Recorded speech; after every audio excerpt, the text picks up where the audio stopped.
Hey guys, welcome back to this channel. In this video, I'll be showing you guys how you can change your nameplate on Discord.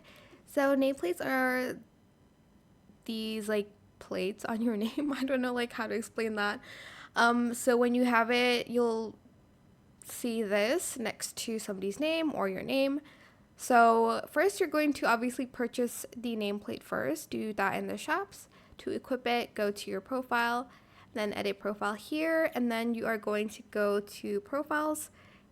And then as you can see, there's going to be a nameplate under avatar decoration. Select change nameplate and select the one you want. If it's not here, you can go to the shops here.